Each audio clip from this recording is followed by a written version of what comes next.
RAND est une association qui fédère des entreprises de toute taille, des organisations patronales, des collectivités, des grandes écoles, mais aussi d'autres associations.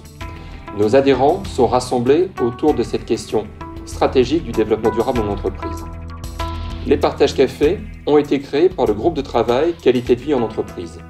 Grâce à ces tables rondes, nous recueillons les bonnes pratiques sociales en entreprise, celles qui valorisent le facteur humain.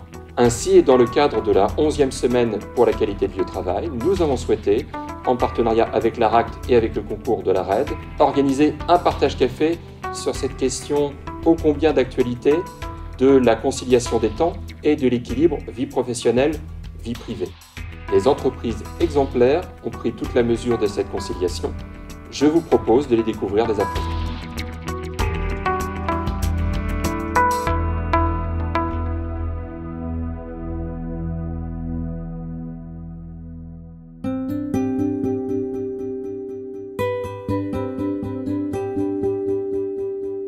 PDM, je l'ai créé il y a 5 ans, après un accident de la vie qui m'a moi-même mis en situation de handicap. Et nous, on a accompagné les entreprises pour faire prendre conscience que le handicap, il fait partie de la vie. Nous travaillons sur la masse avec 60 salariés. C'est une structure qui fonctionne 365 jours par an, 24 heures sur 24. Donc forcément avec des temps de journée, de nuit, de week-end, un rythme de travail compliqué. Sauf que les architectes sont des bêtes de somme, ils travaillent énormément et quand ils sont centrés sur leur projet, rien ne vient les déconcentrer. Maintenant, il y a des moments où ils ont besoin de s'aérer l'esprit, ils ont besoin de passer à autre chose. On respecte ce besoin-là. La conciergerie, finalement, c'est du service aux salariés et aux entreprises. En France, on a seulement 1,5% des salariés qui bénéficient de la conciergerie au sein de leur entreprise. Alors que dans les pays anglo-saxons, c'est plutôt autour de 30%. Donc on voit qu'il y a un petit retard. Chaque année, le réseau ANACT-ARACT organise la semaine pour la qualité de vie au travail. Donc cette année, c'est la 11e semaine et la thématique phare était la conciliation des temps entre vie personnelle et vie professionnelle. Donc dans ce cadre-là, on a réalisé un sondage avec TNS Sofres pour interroger les salariés français, voilà, savoir ce qu'ils pensent de leur conciliation des temps entre cet équilibre vie personnelle et vie professionnelle. Donc ce qui ressort vraiment comme élément majeur, c'est que la thématique de la conciliation des temps est vraiment un élément phare de la satisfaction professionnelle. C'est un des premiers éléments clés qui ressort. Pour 34% des salariés interrogés, leur équilibre vie personnelle et vie professionnelle s'est détérioré ces dernières années. Un autre chiffre clé, pour près d'un quart d'entre eux, le travail empiète aujourd'hui sur la vie personnelle, tout en sachant que ce pourcentage est plus élevé chez les cadres. Nos retours d'expérience d'entreprise démontrent que celles qui s'emparent de cette question, la conciliation des temps, et qui réussissent, donc on peut se poser la question de qu'est-ce qu'une conciliation des temps réussie, c'est une conciliation qui à la fois lie la qualité du travail des salariés, donc un meilleur bien-être, et une meilleure performance de l'entreprise. Et bien celles qui réussissent, ce sont celles qui abordent cette question de façon globale, c'est-à-dire qui ne se contentent pas d'additionner des actions individuelles, c'est-à-dire j'accorde à tel salarié tel dispositif particulier, tel autre salarié telle souplesse, mais qui vraiment vont aborder l'organisation du travail au sens large en lien avec sa stratégie.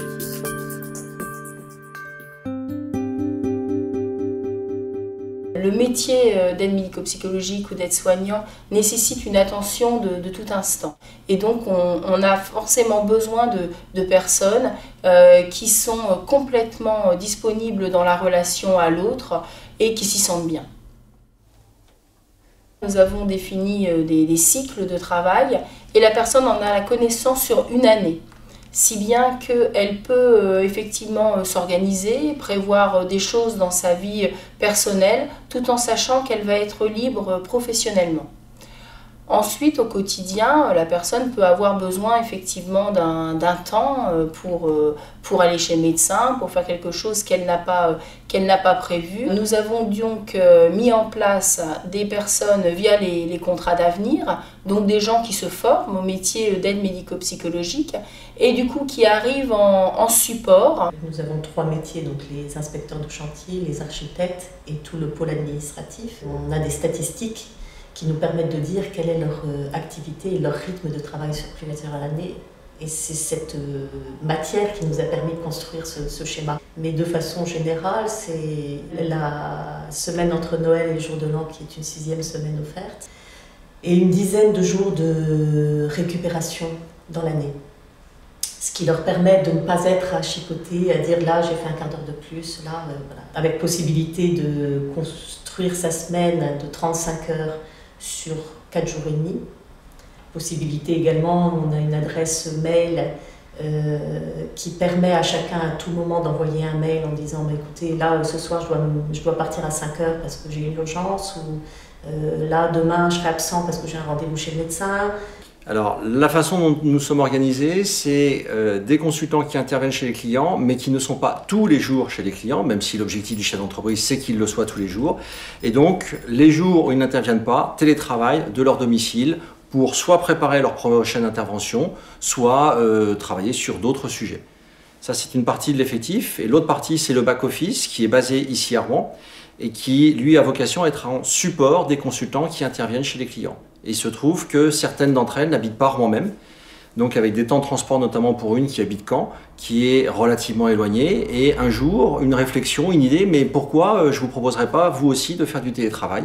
Bonjour France, je vous rappelle, suite à votre message de tout à l'heure, elle a accès à mon agenda, je veux dire les agendas sont partagés, donc on sait où je suis et on peut se réserver aussi des places en disant là c'est mise au vert, je réfléchis sur un sujet et laissez-moi tranquille.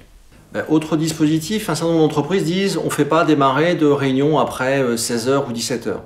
Nous, on a une contrainte liée à cet aspect logistique, transport en train.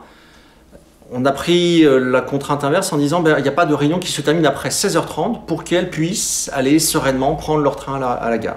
Donc est-ce qu'une conciliation réussie, on a bien indiqué que c'était à la fois une meilleure qualité de vie au travail pour les salariés et une meilleure performance pour l'entreprise.